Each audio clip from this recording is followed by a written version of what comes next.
Hi everyone, it's Alexandra and I am back with another video for you guys.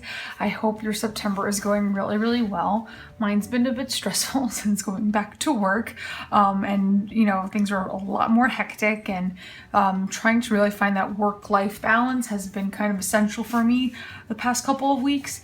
But I did want to get a video out, and this is the third installment in my bullet journal hack series, and today's video is going to deal with color coding in your bullet journal. There are a lot of things that make the bullet journal system a lot more efficient.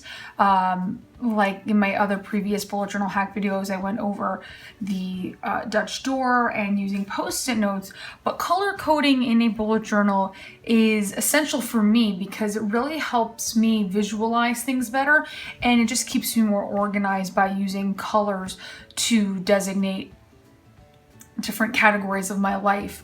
And I'll show you a couple of the different ways that I color code that make my life a lot easier. And primarily for color coding, throughout my bullet journal, I use my Staedtler Triplus fine liners, although last month I was using my mild liner highlighters. But I'm going to show you a couple of the different ways that I go about color coding in my bullet journal. First things first, in my key, I have designated certain colors for different categories of my life. So for example, orange is anything that is home or family related. I usually designate this more for chores or things having to do with my husband or my son. Red is anything social media related, so anything dealing with my blog or Alexandra Plans or YouTube or anything like that I have to get done in my dailies, that is signified in red. Pink is for food. So for example, meal planning, doing grocery lists, food shopping is all in pink. If I have to prepare something the day before, or if I have to defrost something the night before, it all goes in pink. Okay. Purple obviously is a newer category that I added this month. Purple is for anything work related. If I have a back to school night or conferences or anything dealing with that, I will put in purple. And I started this again this month.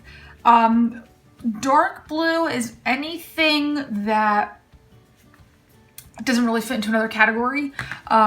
So general stuff. For example, an event perhaps, or something that doesn't quite fit into a category, I will put in dark blue. Light blue is for anything for me, for personal development, whether it is, working in my bullet journal or reading a book or things of that nature. The Doodle With Us challenge, anything that I need to do for my own personal development, I will put in light blue. And then of course the darker green is for finances, paying bills, transferring money, that kind of a thing. So this is the way that I color code in my bullet journal. Okay. And so when I first started out, okay, you could see the different categories of how I would, color code different things. Okay. And another different way that I color code is with my time tracker. My time tracker has evolved. This month I do not have a time tracker because I am back at work, but in the beginning when I first started bullet journaling in April, I had the time tracker. Light blue was for tracking sleep. Yellow was for a morning routine, having breakfast, playtime with my son, that kind of a thing. Then the orange was for chores. Green, like light green, was for errands. Dark blue was for an evening routine, getting dinner ready and things like that, putting my son's bed. And then there would be red up here, which was anytime I worked on my blog or YouTube or anything dealing with Alexandra Plans. So this is another way in which I color coded. This kind of evolved when last month I had kind of replaced using the Triplus fine liners, and I'm using my highlighters to get a more clean look. But as you can see though, the colors are kept the same. The light blue for sleep, the darker blue for evening routine, the yellow for the morning routine, the reddish color for social media, green for errands. Pink was kind of thrown in there for any time we were out of the house, like just doing something, if there was an event going on. So I would designate pink for that. Probably when I start my new bullet journal, when I have to get that all set up for November, because I'll get another month out of this, what I'm probably going to do is, if I do the time tracker, I want to better coordinate so that the colors in my key and the colors in my time tracker are the same. So that'll probably be what I will do for that. So for example, if I do keep a time tracker, you know, purple will be for work. The light blue will be for sleep, like I've kept it, and so on and so forth. But I do want the colors to kind of match up a little bit better, okay? Another way that you can color code is you can color code the side of your bullet journal. I know Boho Berry does this, where you take your Tombows and you basically shade the outside part of it. So anything that is dealing with, you know, work or personal development, it'll be tabbed on the side and it'll all be color coded. Or you could even use washi tape. I've become a really big fan of washi tape lately. So that is another option, just to kind of designate certain sections in your bullet journal.